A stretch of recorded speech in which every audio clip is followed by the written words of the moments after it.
Peace FM.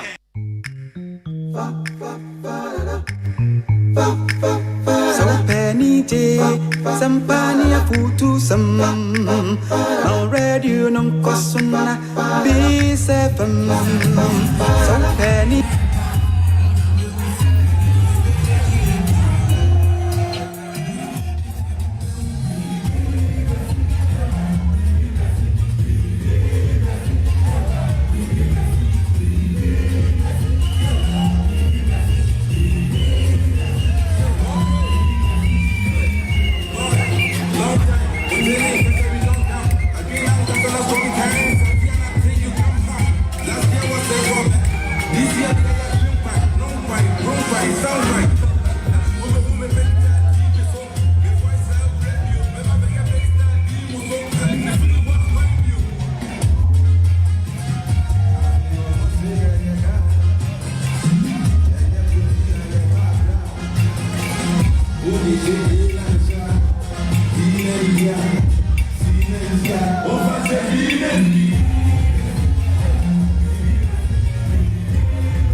Minister for Communications and Digitalization, Deputy Minister for Finance, Honorable John Kumar. And then we have our own His Excellency Papa Usman Kumar, High Commissioner.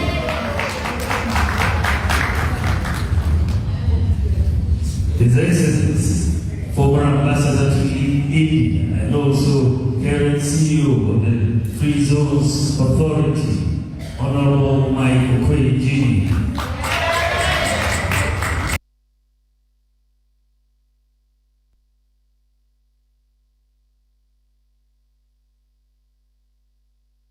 Peace FM. Tune it in, turn it up, Peace FM, and rip off the knob.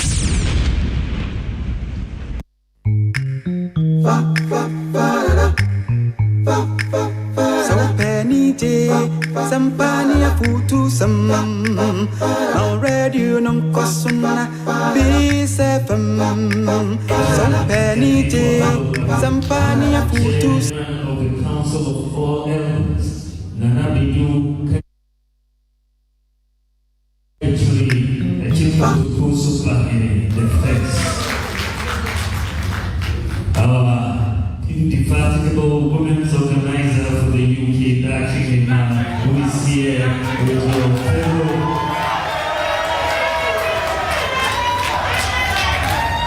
fellow women organizers from other overseas branches, executives of the UK branch and executives of branches across the different countries and executives of the different chapters. Our Deputy UK High Commissioner, Honorable Richard Teddy, ED Excellence, visiting.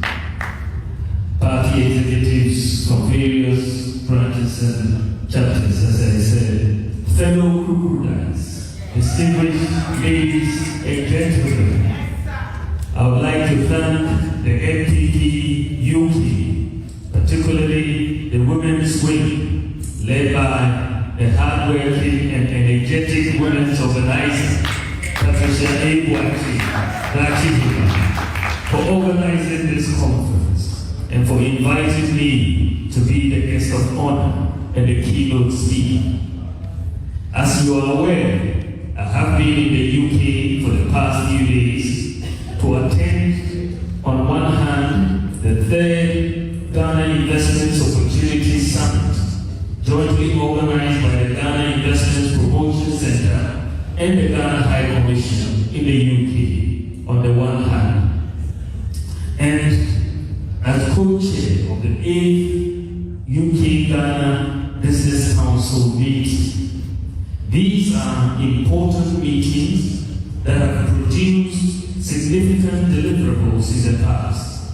For instance, it is through the UK-Ghana Business Council meetings that we are seeing the construction of the Kumasi International Airport, the Tamale Airport Terminal, the Bixby Interchange Phase 2, and the KJTI Market Phase 2, and many other projects. I also had the opportunity on the sidelines of these meetings to hold a meeting between Ghana and UK auto investors to chart a course for enhanced investments in the auto industry in Ghana and launched the Ghana UK Investor Group. I am confident that these engagements have significant consequential mutual benefits for Ghana and the UK. These events have come at a time when Ghana is gradually working her way back after the economic challenges that we, like other countries, have been through recently.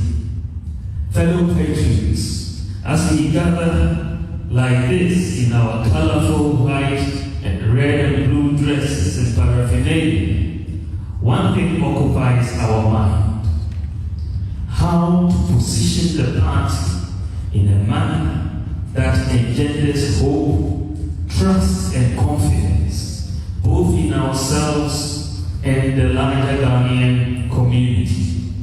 7 years ago, we were given a mandate to oversee the governance of our country, Ghana, through a resounding victory. 4 years later, the mandate was renewed. As has been the mantra of most of us, we seek to do what has not happened in our country before by breaking the 8-year cycle of democratic political movement. We are very much convinced and determined that we will be able to do this by the grace of God, because of our performance. In this address today, fellow crocodiles, I shall walk you through some of the key milestones we have been able to deliver as a government, unprecedented in many regards in the history of Ghana, while recognizing at the same time that there is still room for more to be done. We have not had it all rosy, and we have not delivered everything that we had to do from our day of initiation into office. But the setbacks that we have experienced notwithstanding, we have produced a solid track record of achievements.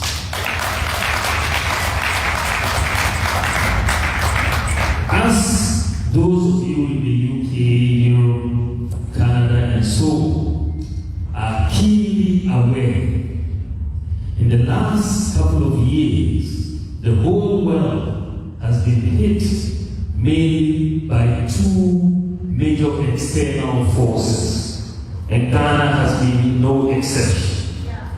The COVID-19 pandemic affected global supply chains, and the response of governments, including our government, put a burden on public finances. The war subsequently between Russia and Ukraine hit fertilizer and grain prices, among others, and increased the prices of commodities by end of 2022, within 1 year, from 12.9 to 54%, very abnormal, with the attendant depreciation of the cedi by 30% in 2022. These crises, that is COVID and the Russia-Ukraine war, came at a time when we were yet to fully recover from the major challenges we inherited. In particular, we inherited excess energy capacity payments resulting from power purchase agreements entered into by the previous government.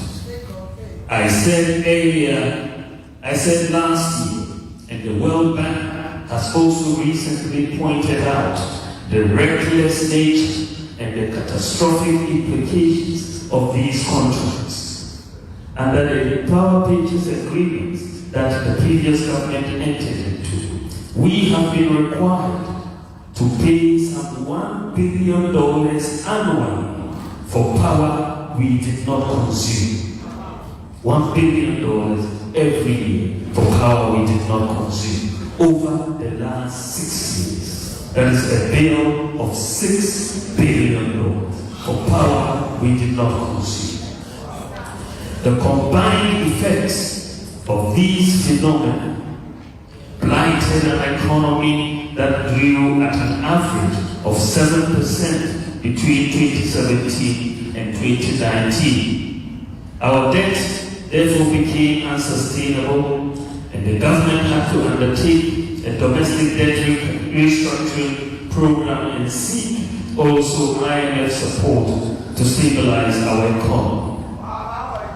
These developments have been latched on by our political opponents in an attempt to play down the achievements of our government in the last 6 years. There has been so much talk from politicians and commentators alike. It is said that politicians have the habit of talking a lot, but they hardly talk about what they have done. It is actually better to judge politicians not by what they say, but by what they have done to solve our problems when given the opportunity to serve. So, fellow crocodiles, in this regard, what problems have the NPP government solved or tackled since coming into office? Today, I intend to shed some light on this.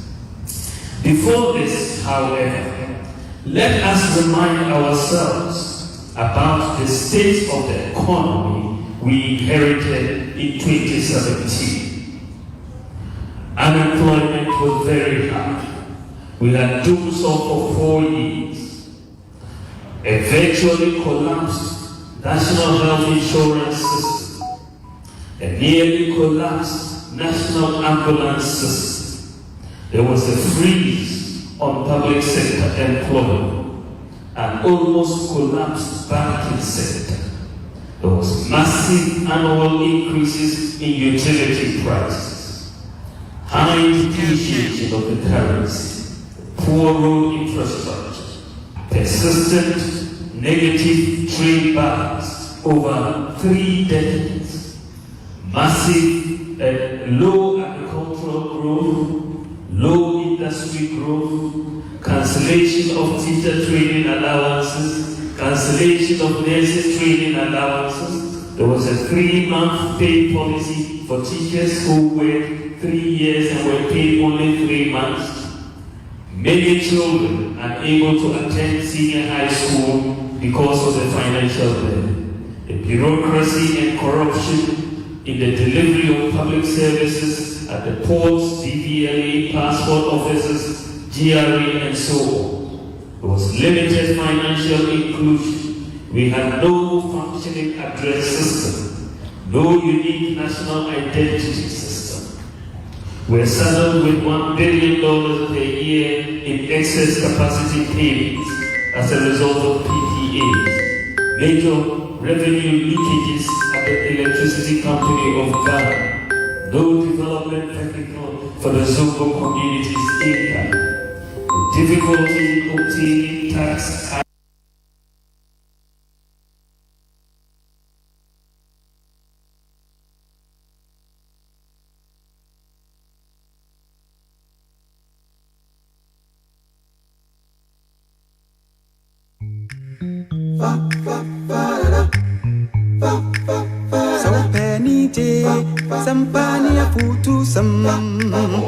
In schools was a problem.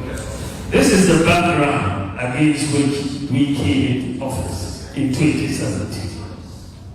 And it's always important to address it.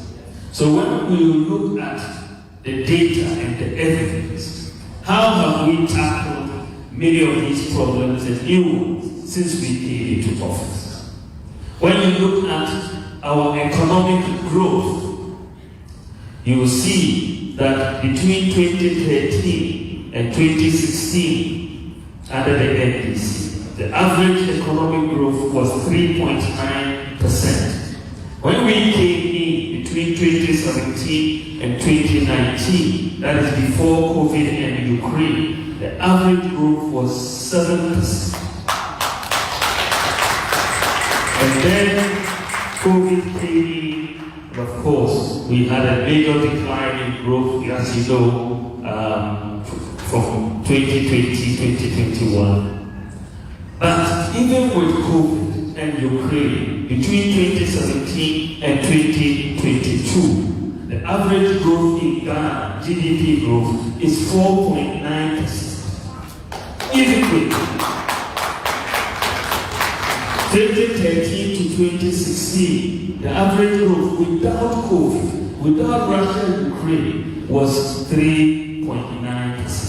For us, with COVID, with Russia and Ukraine, and all the challenges, is 4.9%. So, notwithstanding the global economic crisis, economic growth under our government is stronger than what we inherited.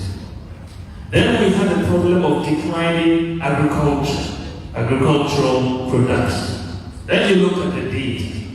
Between 2013 and 2016, the agricultural growth averaged 2.9%.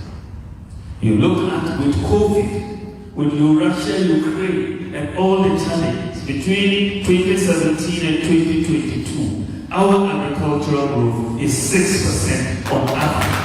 That is double what was there before. Double. And you see in yields significantly increases. Modern days production has gone up from 1.8 metric tons per hectare to 4 metric tons per hectare between 2016 and 2022. And similarly rise from 2.7 metric tons per hectare to 4.5 metric tons per hectare. And you see across. So notwithstanding the economic challenges, we've done better in overall growth, we've done better in agricultural growth. We had, under 3, we had a declining and weak industrial growth before we came into office. And if you look at 2013 to 2016, industry growth in Ghana was 3.3%. For us, with COVID, with Russia and Ukraine, and all the challenges, today, industry growth on average between 2017 and 2022 is 4.85%. So we are doing better, notwithstanding the challenge.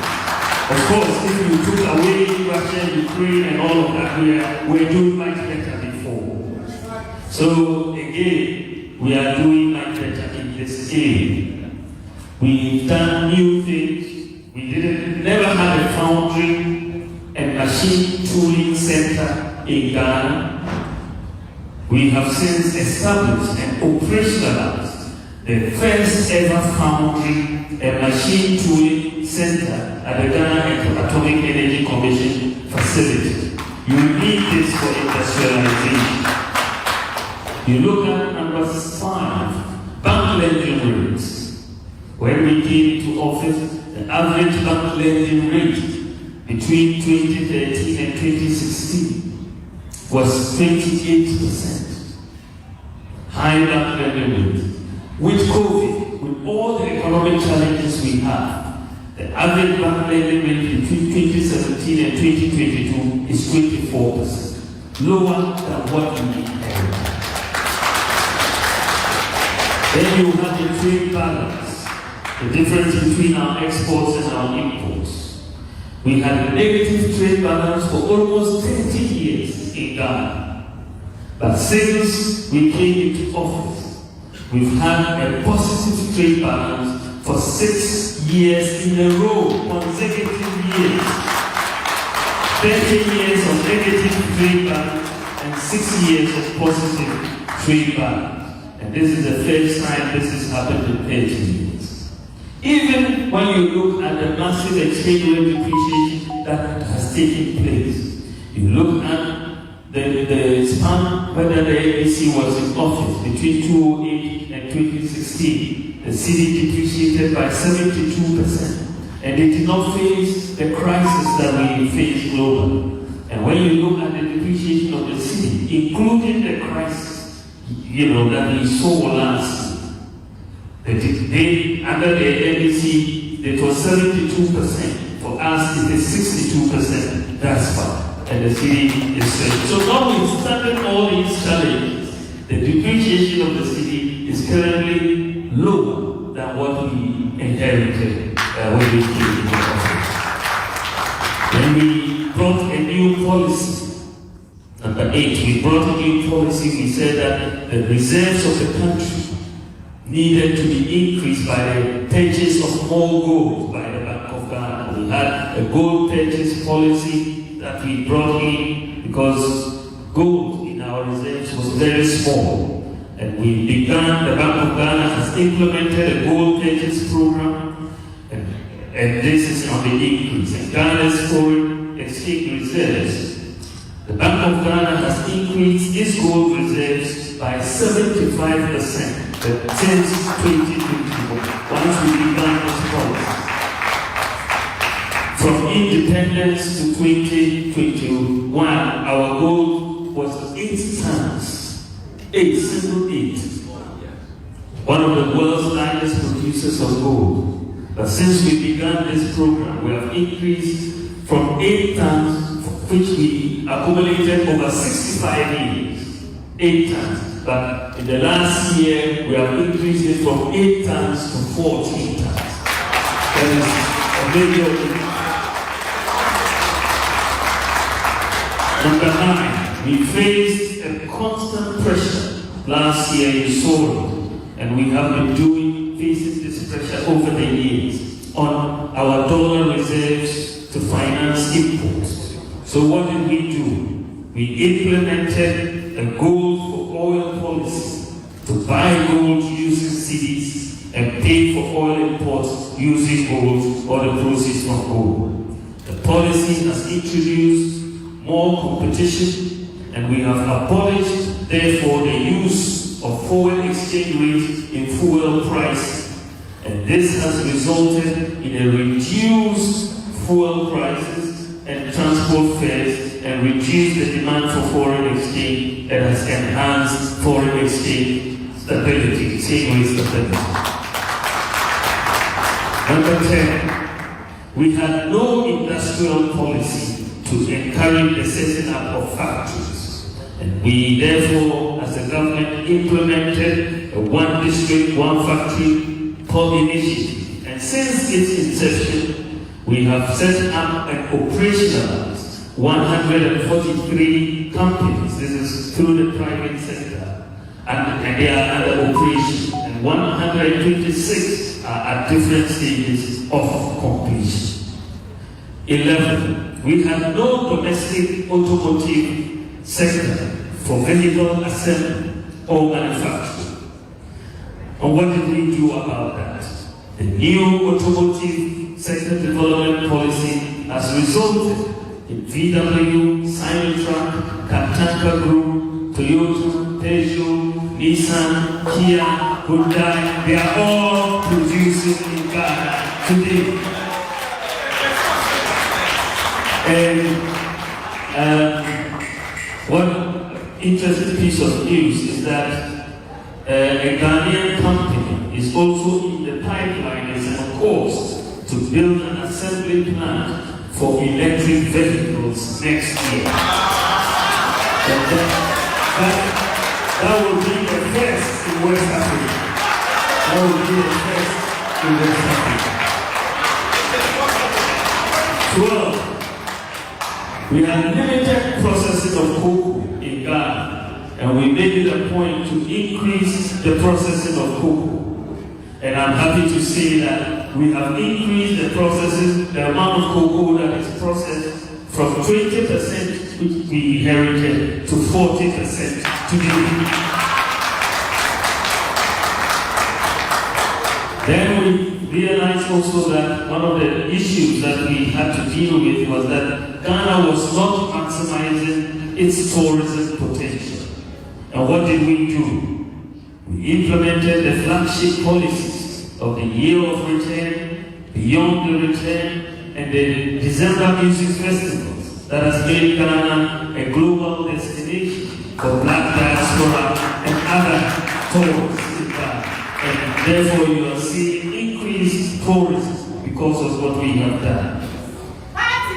Then you have another problem that we have to deal with. COVID-19 exposed Ghana's vulnerability as a result of the lack of local vaccine manufacturing capacity. You all saw the problem that came.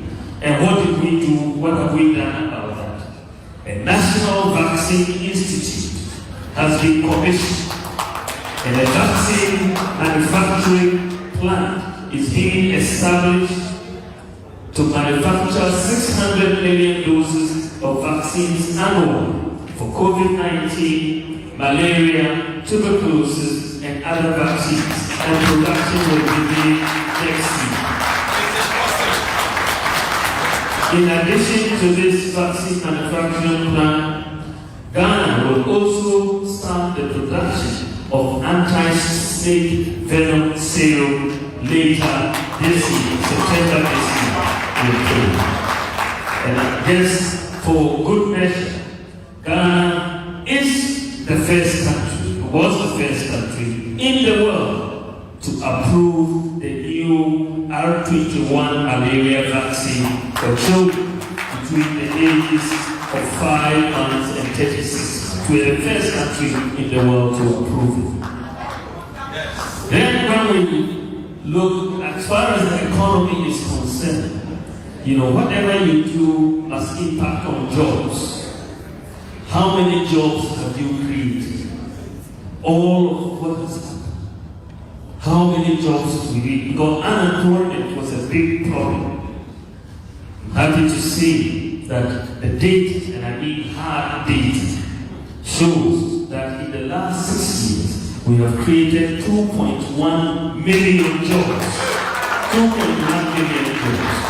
We have recruited nurses.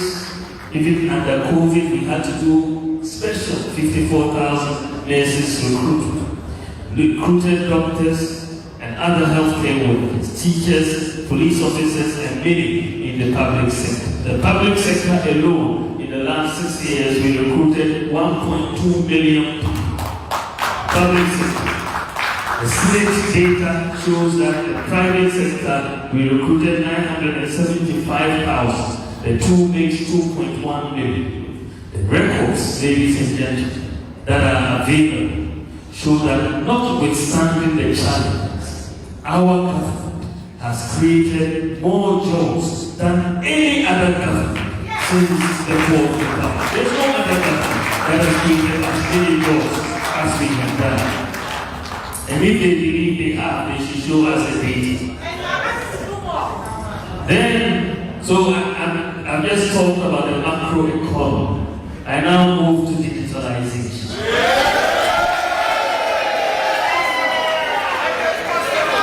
And what we have been able to do with digitalization. There was a problem, as you all know. President Kufuor started the national ID card, passed the law, and then left office. The NDC didn't take it forward, and we had a problem. No unique identity. And we have come in, and we have issued the national ID card. We haven't completed. About 17 million people have been enrolled, and we intend to finish this year. It's a major matter for us.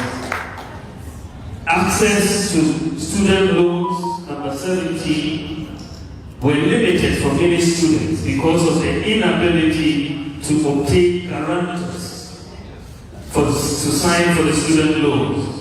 Many students could not attend tertiary institutions because of that. And what did we do? We implemented a no guarantor student loan policy. And once you have your Ghana card, that is the guarantor for you. You don't need any other guarantor. And then that is working now. Number 18, we had no functional national addresses. You had to find places by the Google seller or the blue kiosk or the lady on the selling Kinewi on the right or something. We have no functional national addresses. So what did we do? We have implemented a digital property address system in Ghana, one of the few countries in the world with a digital property address system. And there's no more need to use the landmarks that I've just talked about. And that has really changed the country today. We have a digital property address system. Then we went to address another problem. There was an inability to send mobile money between one telco and another. You couldn't send money between Vodafone and MT, or between MT and TV. It wasn't possible. But we implemented mobile money interoperability, which now allows that to happen, for you to be able to transfer money to customers from another telco. We also have an inability to send money between bank accounts and mobile money accounts. We have implemented the interoperability, which allows the transfer of funds between bank accounts and mobile ones. Indeed, today, you can even move funds from London to someone in my village on their mobile phone. They don't have to go to a bank. They don't have to go to a bank. You remember the old days? They had to go to Western Union and queue. Isn't it? Yes, and queue. And even bribe somebody there to take you from, So that problem has been solved. Number 21.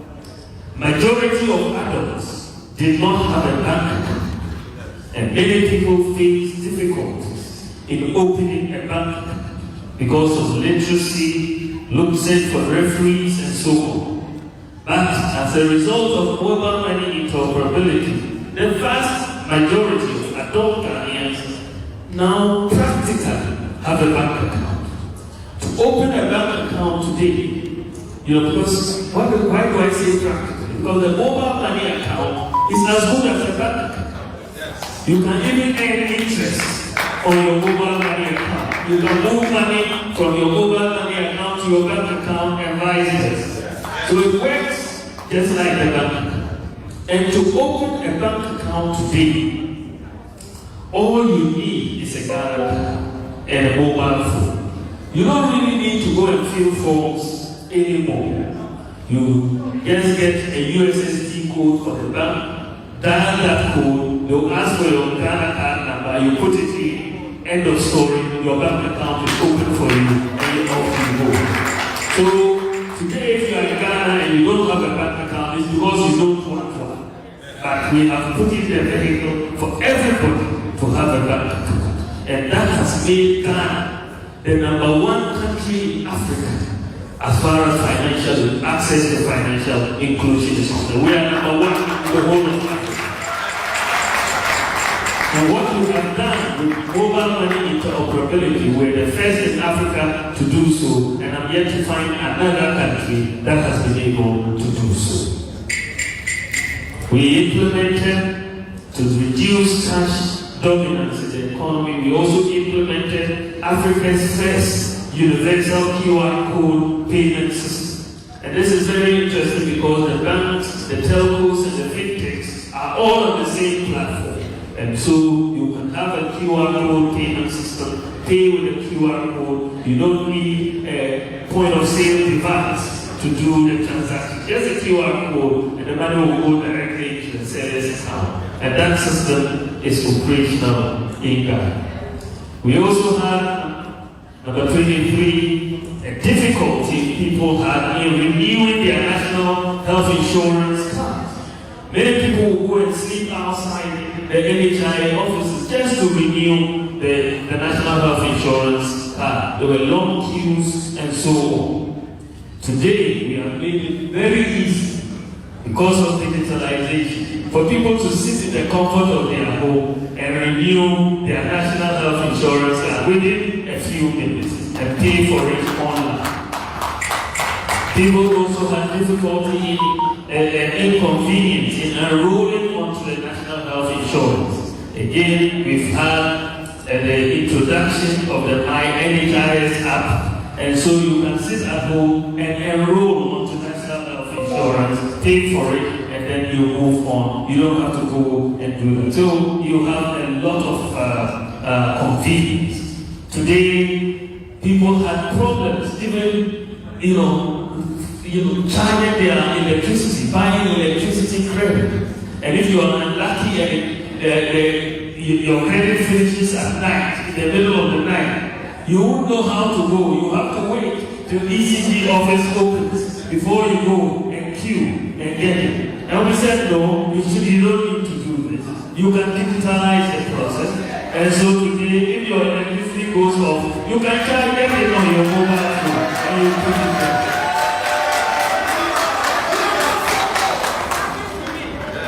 One of the things about digitalization that many people underestimate is how much transparency it brings and how much we can save money and stop leakages.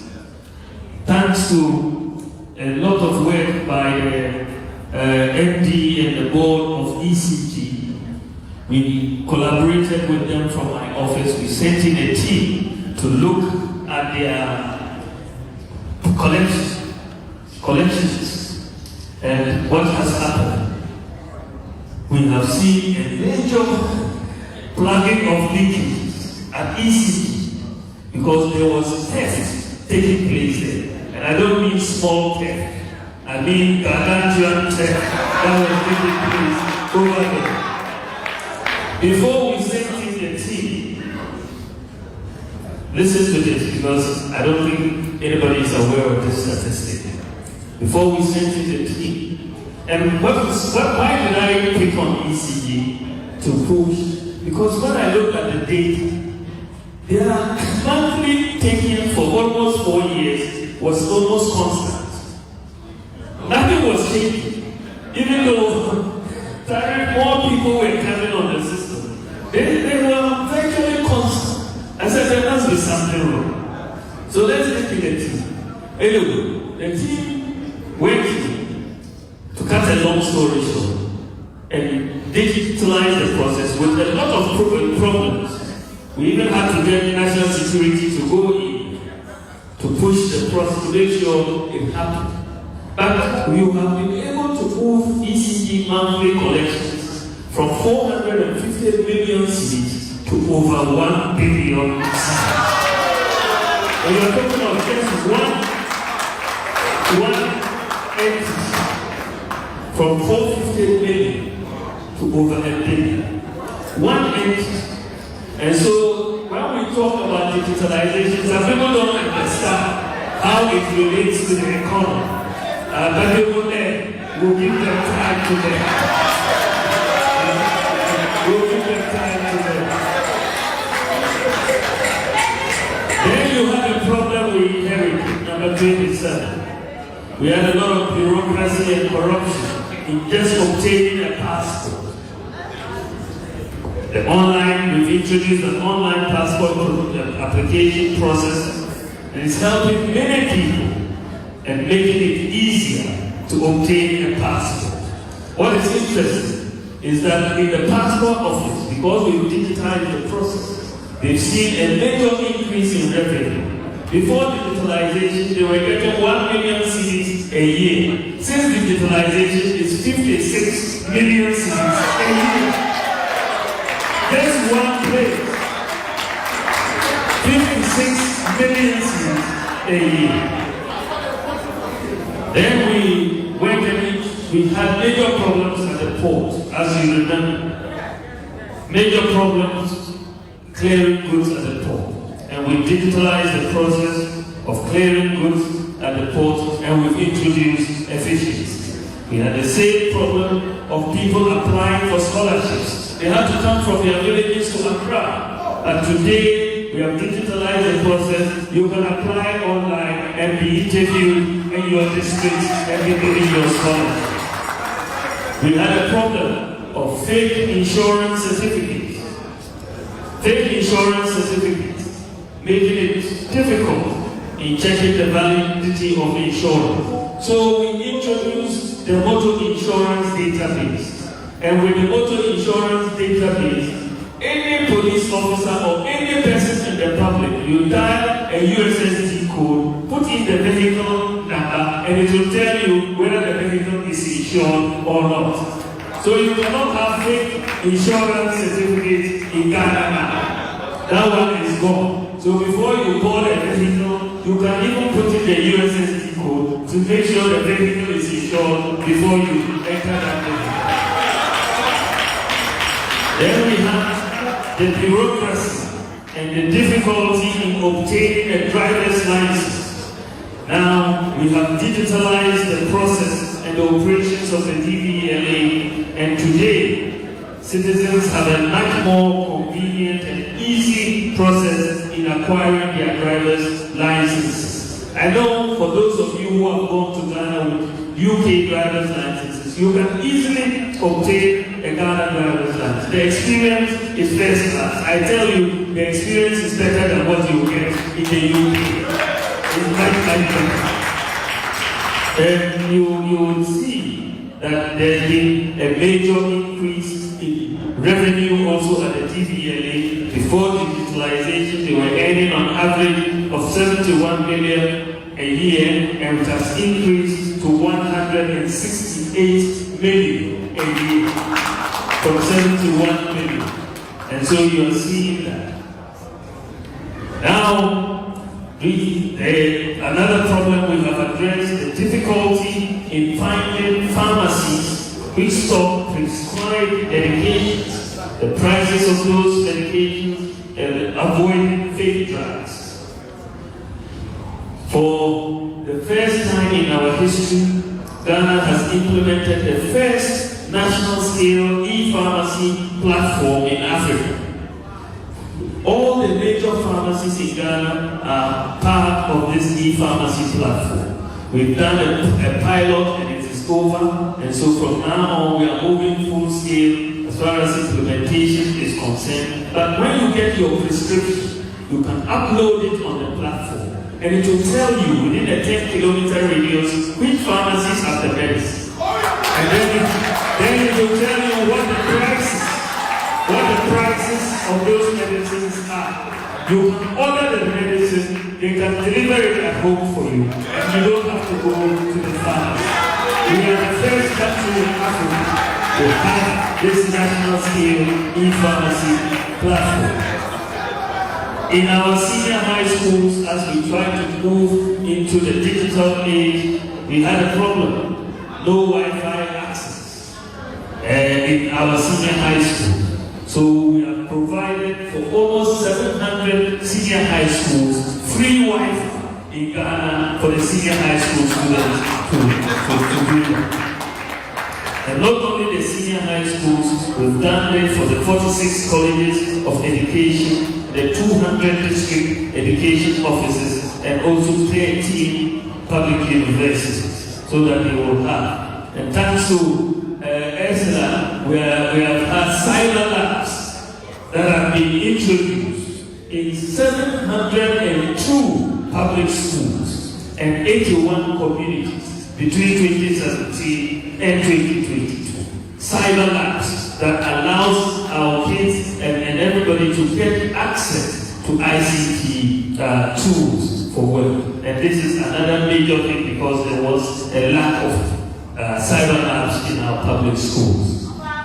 Then, number 35, we had a difficulty and bureaucracy in accessing government services.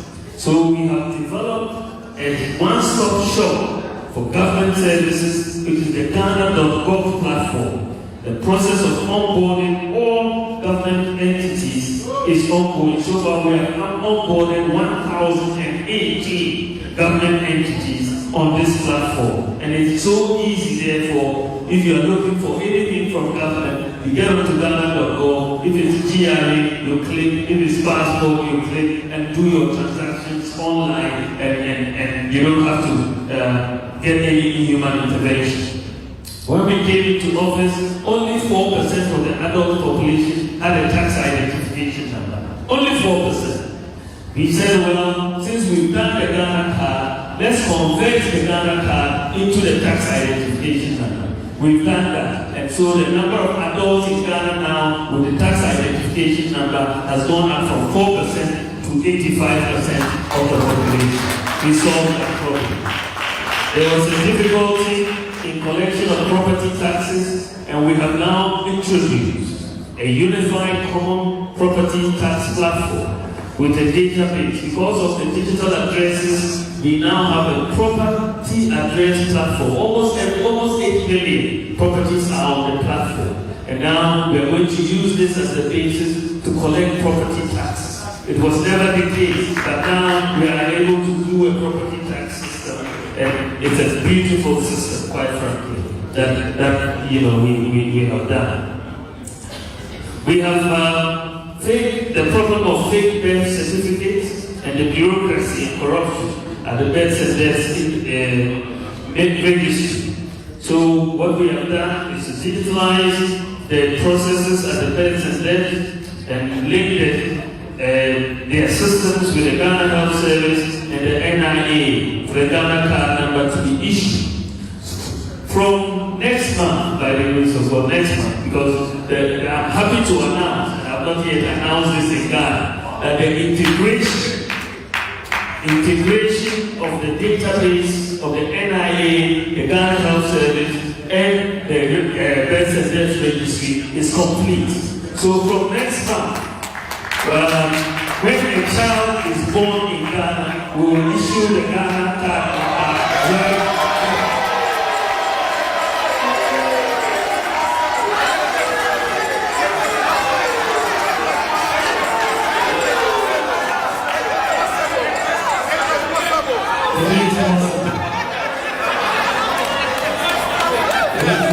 Football clubs were losing a lot of money, so we've even digitalized football tickets. Number 40, the feeling when of you travel, there was a problem. Landing and leaving Ghana, you have to fill in forms, isn't it? Embarkation and disembarkation cards, the landing cards. We said it doesn't make sense. We have all the data in the system. We don't need anybody to fill any form. We abolished it. So now you don't need to fill any form when you come in and you're leaving Ghana. And when you go to Kotoka now, and there used to be 12 processes, 12 steps to exit. We've reduced it from 12 to 4. When you arrive, you will not spend more than 1 minute, 30 seconds at any immigration on a booth. They are very efficient now for the most part, unless you have a particular problem. So we have made it very, very easy. We have integrated many databases because they didn't used to be integrated. SNP, GRA, NHIA, Passport Office. As a result, the Ghana card number is your SNP number, it's also your TIN number, it's also your NHIS number, and we are moving forward with it. When we came in, the banking system was almost about to collapse. But we were able to do a banking sector cleanup, and we have rescued the banking system and saved the deposits of 4.6 million Ghanaians at a cost of 25 billion Ghanaians. Many people underestimate what happened here because it happened so seamlessly. People didn't lose their deposits. But it took a lot of work to save the banking system because 4.6 million depositors would have lost their deposits. We've really addressed the rampant corruption in public sector delivery, service delivery, by digitalizing the ports, the DVLA, passports, NHIA, births and deaths, and all of that. ECG, scholarships, auto insurance database. This is one of the ways we've attacked corruption in the public sector. Another area digitalization has helped is in the cocoa industry. Cocoa beans were not traceable to particular farms, and there was unavailability of data on the cocoa farms and farms. But internationally now, because of issues of child labor and so on, the people want to know these beans, where are they coming from? What is the source? And what have we done? We have digitalized the process, and the records of all cocoa farms and farmers have been digitalized with unique identities.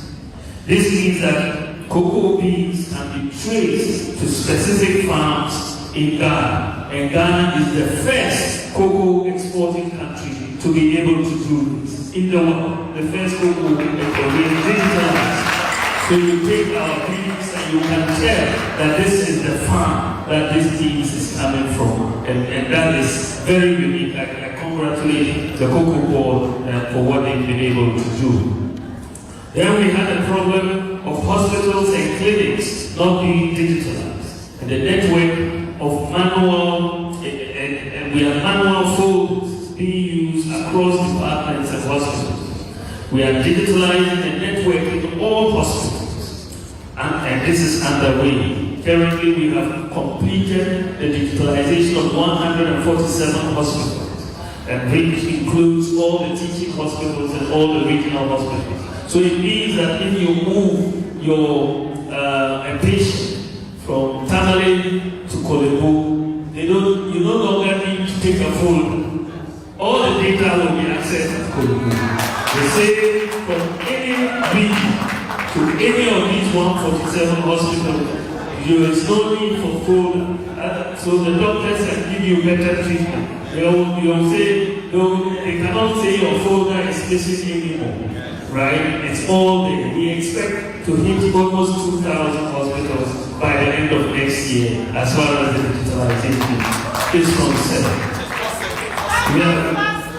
One of the things that we are about to launch, because we've completed the work which is being done at the Ministry of Fisheries, because of the difficulties of our fishermen in obtaining premixed food, we have completed the process towards the digitalization of the process of obtaining premixed fuel at the landing beaches. And we are about to commission the first 50 digitalized premixed fuel dispensers. It will be launched next month with the goal to cover all the landing beaches by the end of next year. So the fishermen have all been registered and will be given cards, and they will now go and take their premixed fuel. There's no middle person to deal with this matter anymore, and it will really help. There's another issue about the threat to Ghana's banking system and the financial system from cyber attacks. And following the Cybersecurity Information Directive in 2018, the Bank of Ghana has commissioned a world-class financial industry command security operations center, and all banks are connected to the center and receive real-time security alerts, intelligence, traffic analysis, and so on. And this is the first of its kind being operated within a central bank in Africa. This is the first of its kind to protect our system from cyber attacks. We also had a problem that there was high cost and inefficiency associated with the manual execution of tax in the judicial system. Therefore, government launched an e-justice system in 2019, a paperless court system. Cases would be able to be filed electronically, and the progress of such cases can easily be tracked.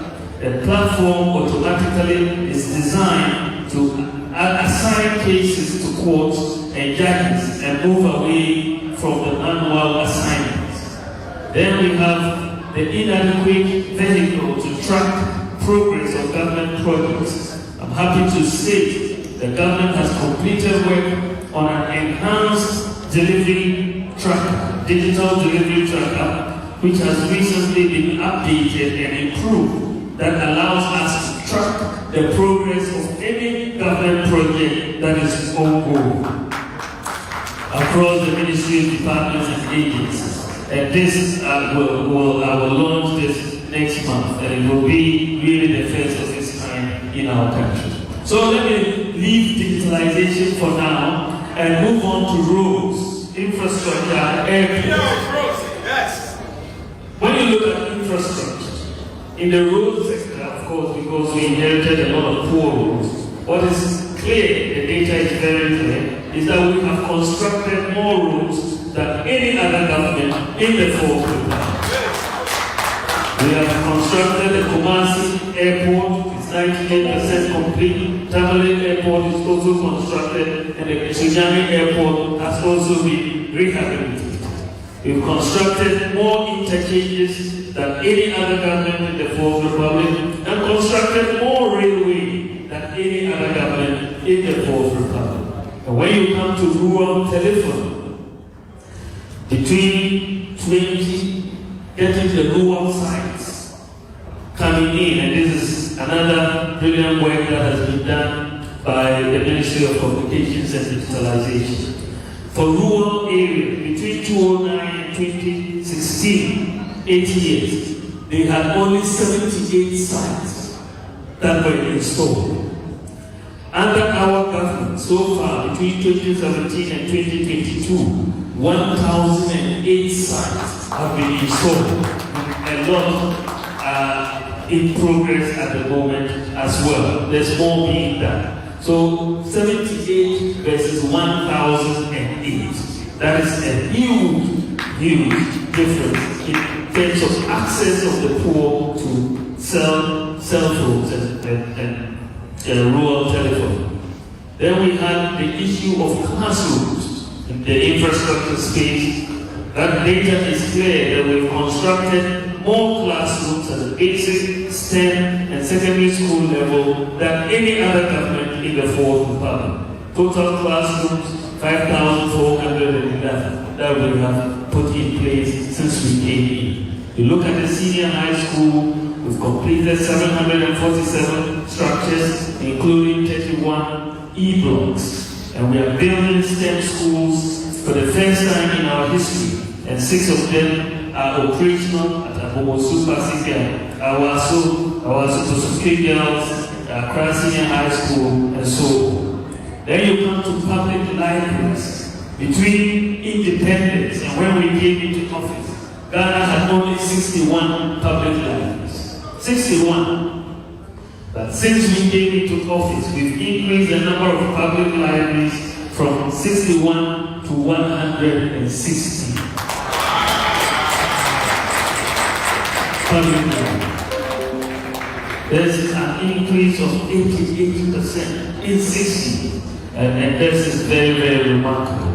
We had weak technical and vocational skills development. So when we came into office, we've upgraded and modernized all the S1 34 National Vocational and Technical Institutes. We've modernized them with real modern equipment, and currently we are in the process of constructing 32 state-of-the-art TVET centers in the country. Then you have the problem of the burden of fees for many in accessing TVET education. And therefore, government, in solving this problem, we have implemented free TVET education and established the Ghana TVET service, similar to the Ghana Education Service. We have inadequate NCA licensed fiber optic cable. Since we came into office, we've constructed more NCA licensed fiber optic cable than any other government in the Fourth Republic. If you look at NCA licensed fiber optic cable between 2009 and 2016, 488 kilometers. Between 2017 and 2022, 6,758 kilometers. We have inadequate fish landing sites and fishing harbors. We've constructed again more fish landing sites than any other government in the Fourth Republic at Zim, Dixco, Mori, Mumford, Winneba, Tenyamreku, Bomwafete, Teshi, Keta, Osu, Kofi, and Fatima. These are ones that we have constructed. And then we have also completed the Elmina Fishing Harbor. The health sector, we've completed 10 polyclinics in the central region, 5 polyclinics in the greater Accra region, rehabilitated Tablet Teaching Hospital Phase 2, completed the required district hospital, completed the University of Ghana Medical Center Phase 2,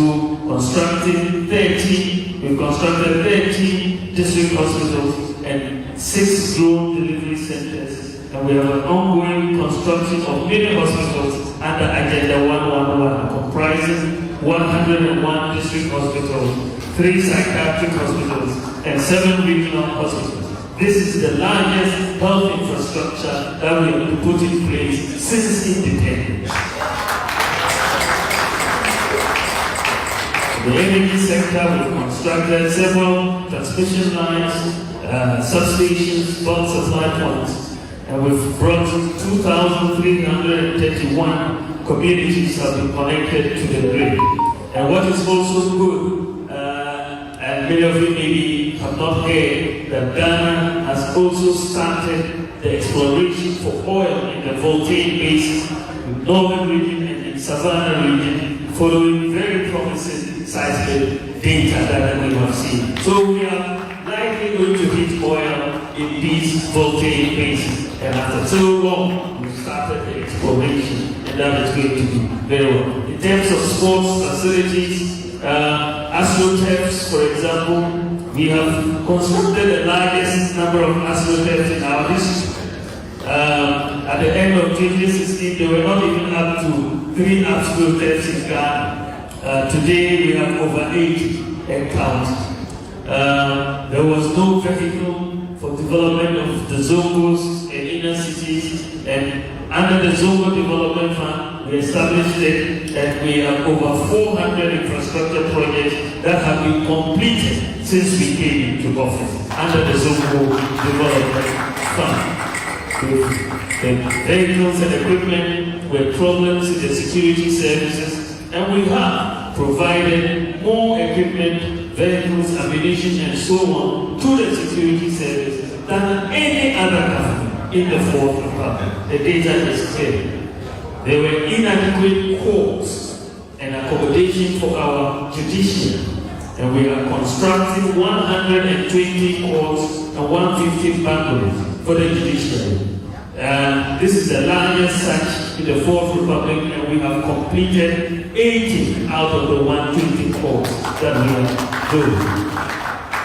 There was also the issue of making sure that development was even across the country. So we established 3 development authorities, Northern, Middle Belt, and Coastal. And these development authorities in the last 6 years have completed 1,600 projects across these 3. And that is very, very Then there was a problem of warehouses. One district, one warehouse came, and we have done that. We had no other achievements we've had, no right to information law, we passed them. Then also the long-term advocacy of the creation of new regions. We created 6 new regions: Oti, Ahafo, Bono East, Savannah, Northeast, and Western North regions. And you are seeing major development taking place in these regions. We were right. The president was right to create these regions. Then there was a problem of persistent examination leakages in the BEC and WACC exams. Then how do we tackle this? We have implemented a policy of serialization of exam papers. And so the person sitting next to you, you may not have the same questions or the order that they are. The serialization of exam papers has eliminated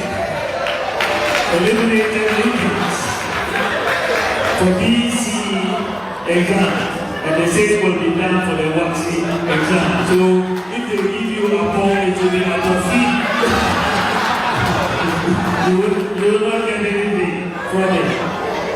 Then we had the problem of the poor performance of BEC WACC candidates. Poor performance. And in fact, this was a concern because it spoke to the quality of the education. So when we came in, of course, with what we had done, and in fact, people thought that with 3 SHS, the performance would even go lower. But we have actually improved the performance. If you look at the core 6 subjects, at the end of 2015, the pass rate was 41% for the core 6 subjects. In 2022, the pass rate is 64%.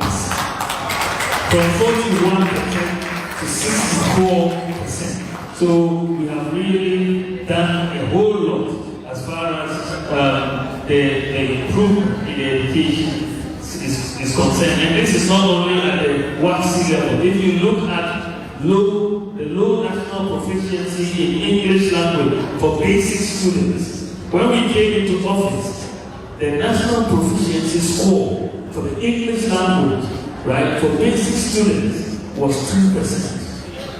2. Now we have increased it from 2% at the end of 2022 is 38%. But it's still not where we want it to be. But we've come from 2%, the proficiency score of 2% to 38%.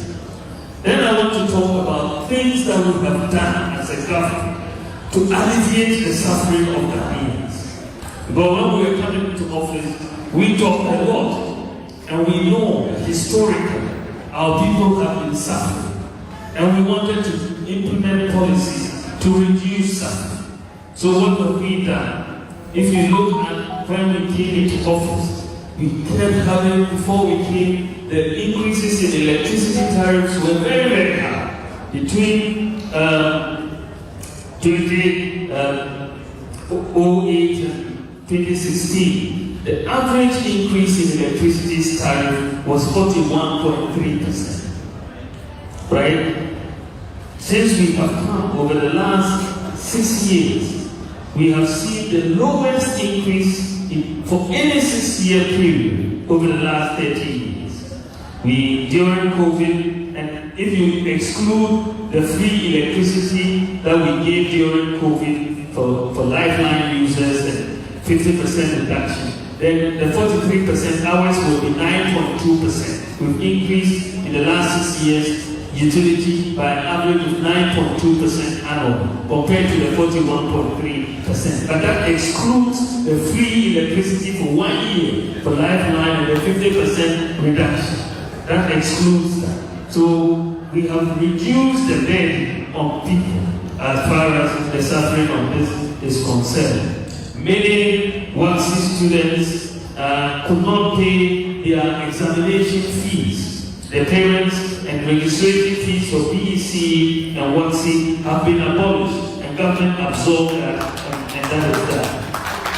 Another area of suffering that we have not we have reduced and not gone back to. We have almost 5 years of doom song, between 4 and 5 years of doom song. Thanks to what we have done, we have not had any doom song. As for Akufuado's doom song, it's a very temporary one. Yes, it goes off and then it will come back on again. It's not like Mohammed's doom song with 4 or 5 years. This one is very temporary. If the lights go on, it's just a matter of a little time before it comes back on. But we've not had that happen. Teacher training allowances were cancelled. We paid the students were transferred. We restored them. Nursing training allowances were cancelled. We restored them. Scholarships. The access to scholarships, as I said, has been increased, but the quantum of scholarships that we are offering has increased by 70%. 70% increase in scholarships. Then there was a difficulty in access to medicines and blood in remote areas. So we introduced drones in the delivery of critical medicines, vaccines and blood to people in remote parts of the country. And Ghana now has the largest medical drone delivery service in the world. The whole world. And we have 6 distribution centers. There were no pensions for cocoa farmers. And the cocoa farmer pension scheme has now begun. And the implementation has started through a pilot. Childhood cancers were not covered by the NHIS. Today, 4 childhood cancers covering 85% of childhood cancers are now covered by the NHIS. Number 88, hydroxyurea, a very effective drug for sickle cell sufferers, was not covered by the NHIS. It is expensive. But to relieve the suffering of sickle cell sufferers, NHIS now covers hydroxyurea for sickle cell sufferers. Then you look at the problem we face. We didn't inherit it, but we faced the COVID-19 pandemic. Major crisis, but we managed it well.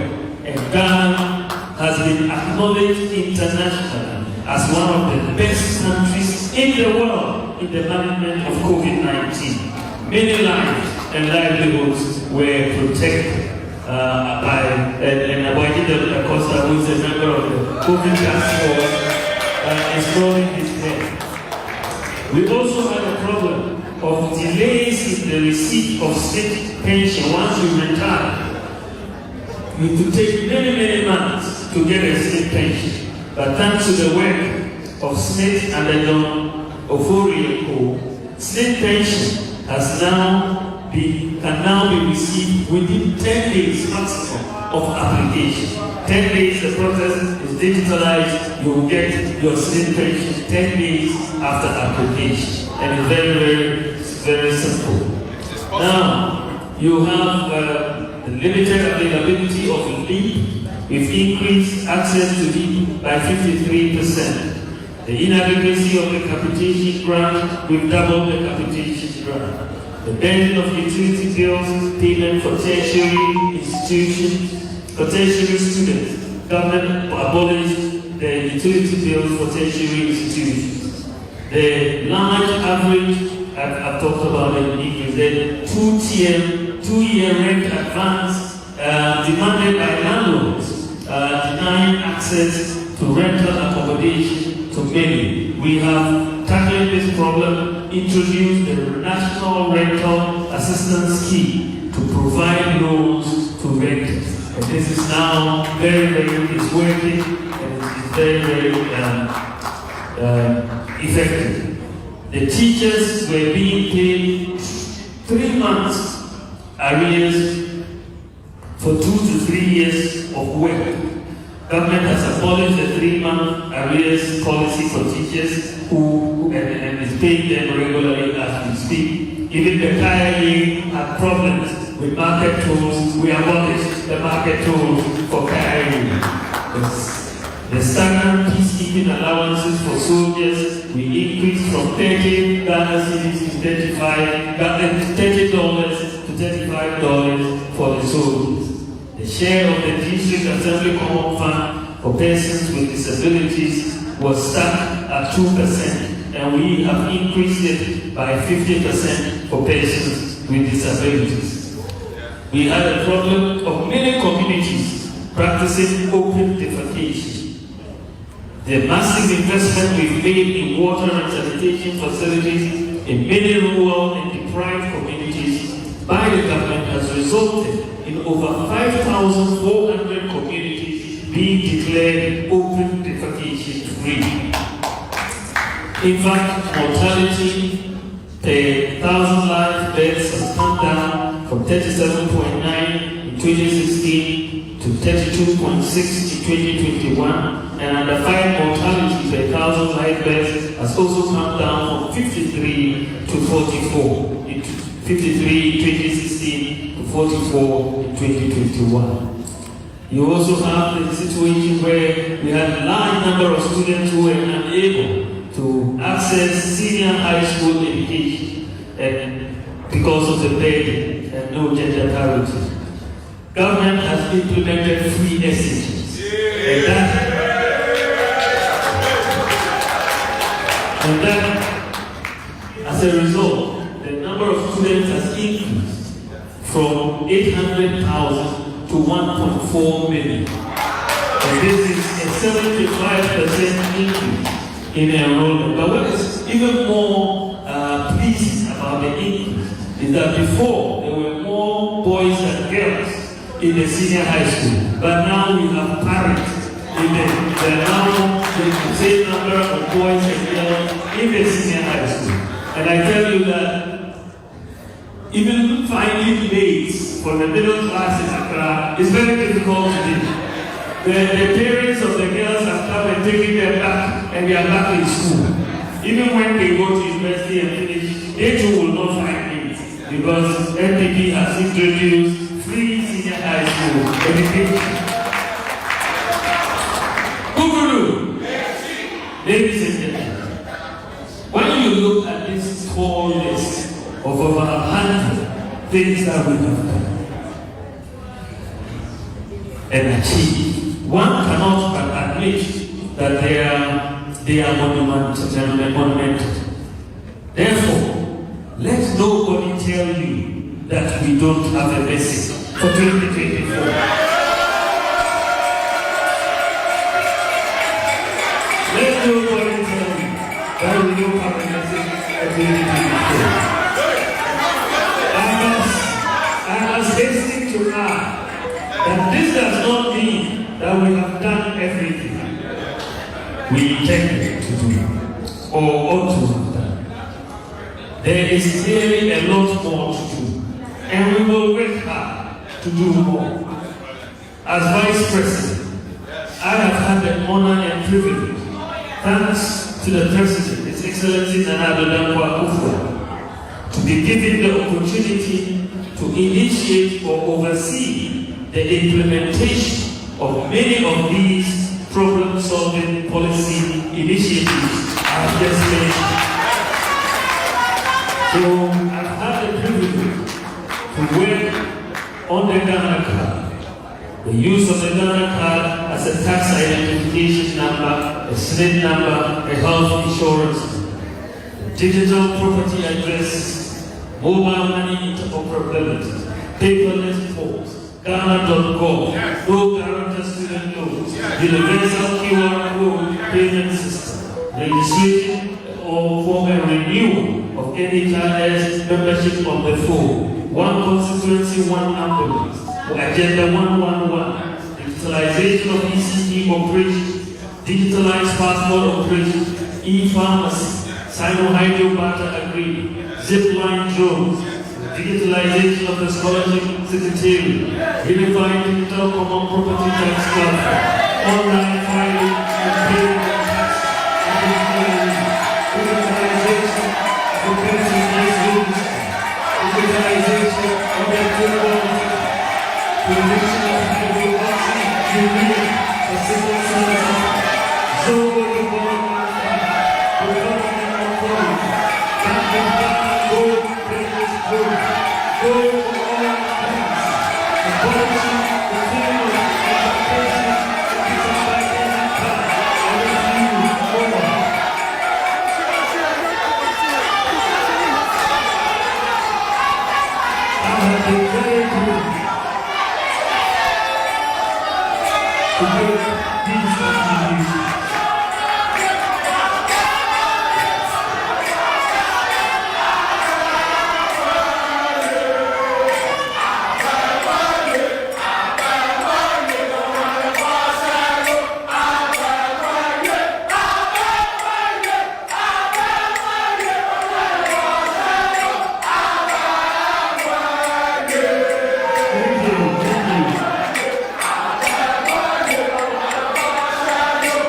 Sampania futu sam already you non kosuna BSFM so penny day Sampania futu sam already you non kosuna BSFM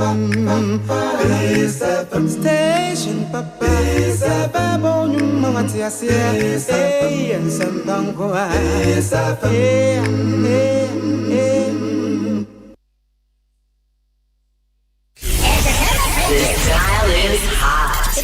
Stay tuned. Best radio. News on your number one station. It's the weekend. Let the good vibes take over. Only on your favorite station. With your favorite station. Live, digital, and on your smartphone. The radio is hot.